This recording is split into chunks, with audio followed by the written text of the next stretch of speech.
Greetings. Peace be with you. So in this video, you are going to discover how to connect with your higher self. Okay? This is something which I haven't heard many people speak of, because in the whole spiritual community in general, people are like, yeah, be the love, be the light, right? Be peace, be all this harmony. And that's amazing, right? I remember when I first had my first awakening experience, I was like, yeah, I'm a part of everything that is, and I can be the love and light in the life of another and really lift other people up.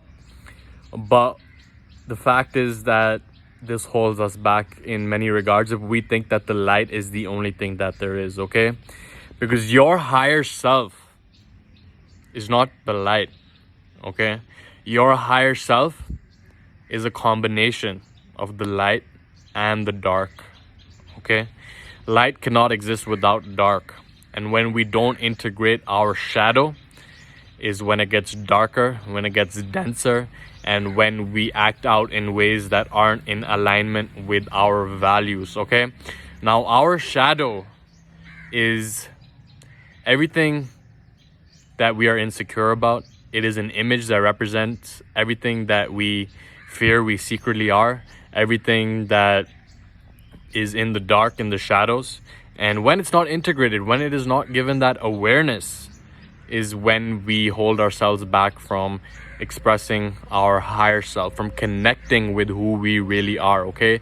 Understand that your higher self is your light and your dark. It's not just about the light.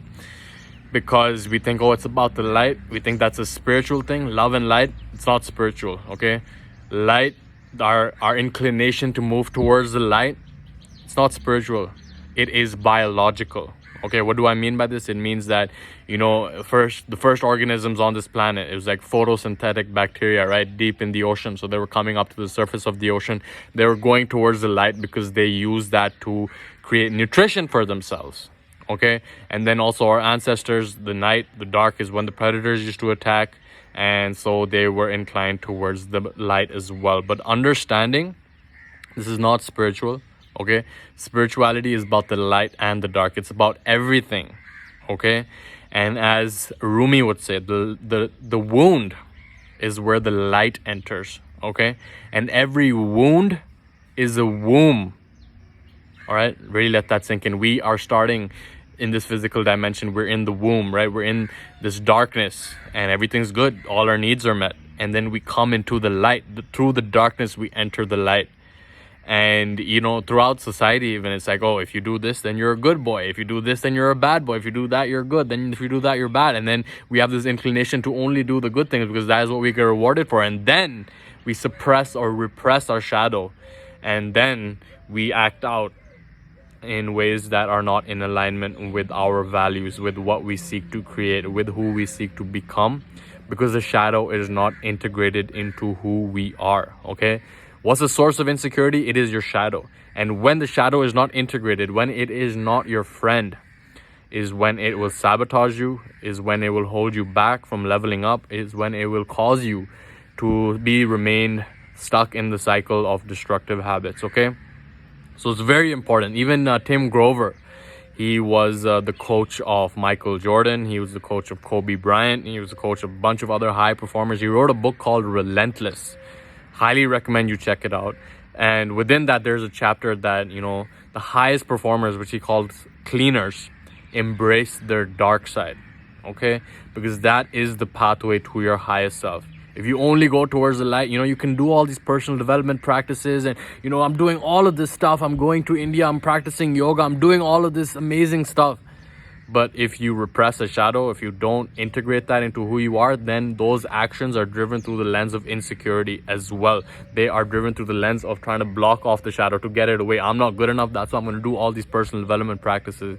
Once you integrate your shadow, once you integrate the source of your insecurity, once you make it a part of who you are, once you become friends with your shadow, is when you connect to your higher self. Okay? So just, the key is really to have self-awareness. What is it that you suppress? What is it that is holding you back? What is it that you are insecure about? And the exercise is to conceive of that image. Okay, conceive of an image that represents everything that you are insecure about.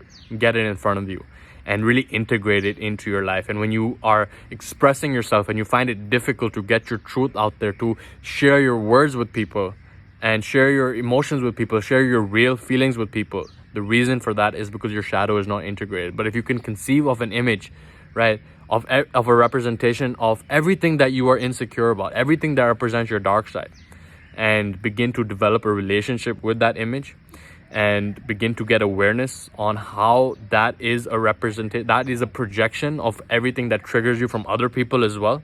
Okay, as you begin to develop that relationship is as you will elevate and evolve spiritually more than anything else. Okay, people talk about how they had a bad trip on ayahuasca, or they had a bad trip on shrooms, they had a bad trip from any psychedelic. It's because they were seeing things that they were not ready to see. And the reality is most people are not ready to connect with their higher selves because they spent a lifetime of suppressing all of that darkness.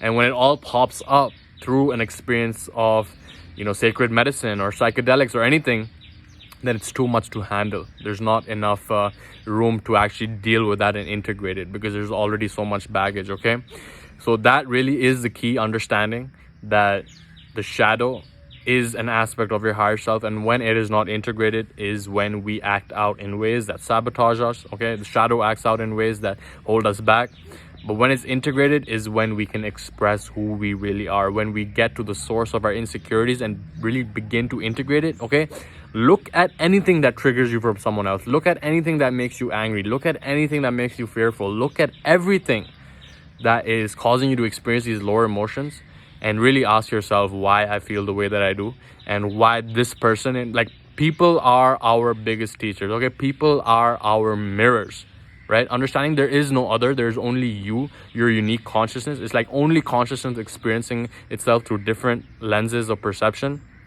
And once we can get clarity on what triggers us, okay, for me personally, I got triggered a lot by my parents, and I continue to see what's going on. Why do I feel this way when someone is acting that way? And our parents are a huge part of that. When we can develop that relationship with seeing how they are a projection of our own insecurities, if I judge anyone, it's a projection of my own insecurity. And looking at our parental relationships, I think, are the source over there and the key to really elevate our awareness in terms of the shadow. Okay, so that's my message for you today. Make friends with your shadow so that you can truly connect with your higher self. Okay, and with that, I will leave you in the peace and power of the one infinite creator, and I'll catch you in the next video. Much love to you. Take care.